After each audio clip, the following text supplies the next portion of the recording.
Anita Chaudhary, news अड्डा पे आप सभी का स्वागत है। जय भारत, जय हिंद। राकेश टिकैत, माफ़ कीजिएगा, राकेश डकैत के बड़बोले बयानों से तो हम सब वाकिफ़ हैं और हम ये भी जानते हैं कि राकेश टिकैत यानी कि डकैत वो किसानों की नहीं बल्कि अपनी छूटती हुई ज़मीन की चिंता कर रहा है। राकेश टिकैत को ये चिंता सता रहा है कि आने वाले दिनों में अगर राकेश टिकैत ऐसे ही धरने पे, सड़कों पे जाम करते हुए बैठा रहा तो कहीं ना कहीं उसके लिए मुसीबतों का पहाड़ टूटने वाला है। धीरे धीरे करके मौका परस्ती के साथ चुनाव के समय में सभी आकर उनके साथी बनने का कोशिश तो करेंगे, लेकिन जैसे जैसे ये चुनाव जाता जाएगा राकेश टिकैत अकेला पड़ता जाएगा।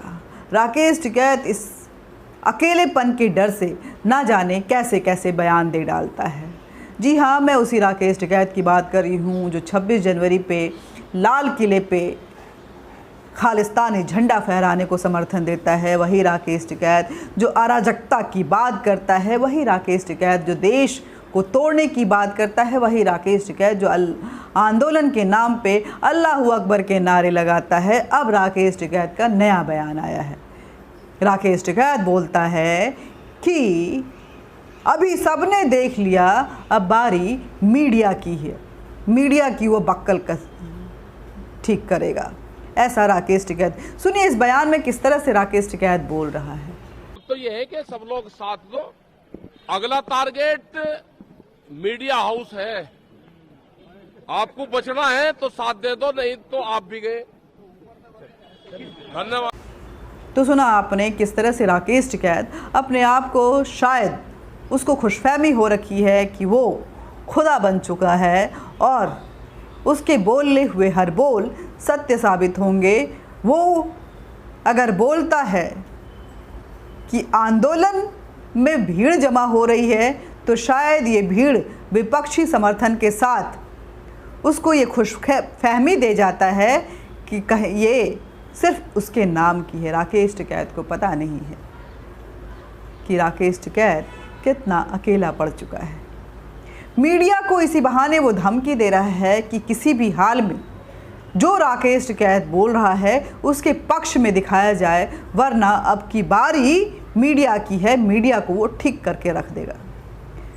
क्या ठीक करेगा, कैसे ठीक करेगा, ये क्यों बोल रहा है वो, ये सारी बातें जो हैं वो तफ्तीश से जानना ज़रूरी है। दरअसल राकेश टिकैत के सारे राज खुल चुके हैं कि किन अय्याशियों में रहकर राकेश टिकैत आंदोलन के नाम पे भोले भाले किसानों को बरगलाने की कोशिश कर रहा है। किसान अब उसके साथ नहीं हैं। जो भीड़ आप देखते हैं वो लेफ्टिस्ट, जो वामपंथी विचारधारा के लोग जो देश को तोड़ने के लिए बेहद बेताब हैं, वो राकेश टिकैत को अपना समर्थन दे रहे हैं। और अब राकेश टिकैत को पता चल गया है कि शायद उनके साथ नहीं चलेगा तो उसके लिए बेहद खतरनाक परिस्थितियां पैदा हो सकती हैं। इसीलिए वो कुछ भी बोलता जाता है, वो अल्लाहू अकबर के नारे भी लगाता है, वो देश तोड़ने की बात करता है, वो प्रधानमंत्री को ठीक करने की बात करता है, वो प्रधानमंत्री को गालियां देता है, वो खालिस्तानी झंडा फहराने को समर्थन देता है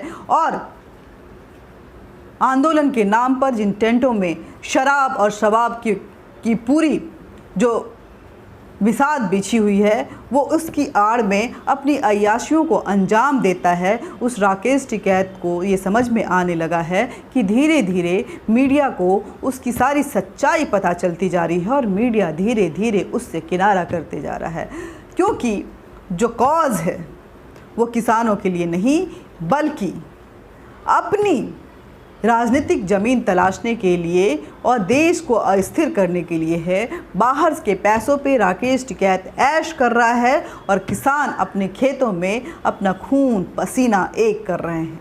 ये बात मीडिया को भी समझ में आ चुकी है। तीनों नए कानून से कुछ हद तक जो छोटे किसान हैं, जो मध्यम वर्ग के किसान हैं, उनको कोई भी आपत्ति नहीं है। हाँ, मंडी के दलालों को बेहद परेशानी है क्योंकि वो जो शोषण करते थे इन छोटे और मध्यम वर्ग के किसानों का, उसका बाज़ार कहीं ना कहीं बंद होता हुआ नज़र आ रहा है। राकेश टिकैत भी इसी से परेशान है। हम आपको पहले भी दिखा चुके हैं कि राकेश टिकैत किसान नहीं बल्कि कितना बड़ा माफिया है और कितनी बड़ी प्रॉपर्टी का वो ठेकेदार है। ऐसे में उसे पता है कि आज जिस तरह की हरकतें वो कर बैठा है वो अपने गांव जाने लायक भी नहीं है। गांव में भी लोग उसका हुक्का पानी बंद करने वाले हैं। वो बेहद अकेला पड़ चुका है और उसको समझ में भी आ चुका है कि अब वो इस्तेमाल करने की चीज़ रह गया है कांग्रेस और महागठबंधन जैसे के जो दल हैं, बाकी दल हैं, उनके लिए। वो इस्तेमाल होता है और फिर उसे कुछ देर के लिए छोड़ दिया जाता है, फिर मौका आता है, चुनाव आता है, फिर उसका इस्तेमाल किया जाता है। शायद राकेश टिकैत इस शोषण से परेशान हो चुका है और अब फ्रस्ट्रेशन में मीडिया को भी गाली दे रहा है, उनको ठीक करने की बात कर रहा है। देखते हैं कितना ठीक कर पाता है ये राकेश टिकैत। लेकिन एक बात तय है कि राकेश टिकैत के जैसे जैसे पोल खुलते जा रहे हैं वो अपने ही जाल में फंसता जा रहा है। नमस्कार। इस वीडियो को ज़्यादा से ज़्यादा शेयर कीजिए, लाइक कीजिए, सब्सक्राइब कीजिए, बेल बटन ज़रूर दबाइए ताकि आप तक नोटिफिकेशन पहुंचता रहे और राकेश टिकैत के इस फर्जी आंदोलन को आप किस तरह से लेते हैं और जो बयान वो दे रहा है, जिस तरह की धमकियां वो दे रहा है, उस पर आपके क्या विचार हैं कमेंट बॉक्स में ज़रूर लिखिए। जय भारत, जय हिंद। वीडियो को शेयर कीजिए। सच्ची और अच्छी बातें जन जन तक पहुंचनी चाहिए। नमस्कार।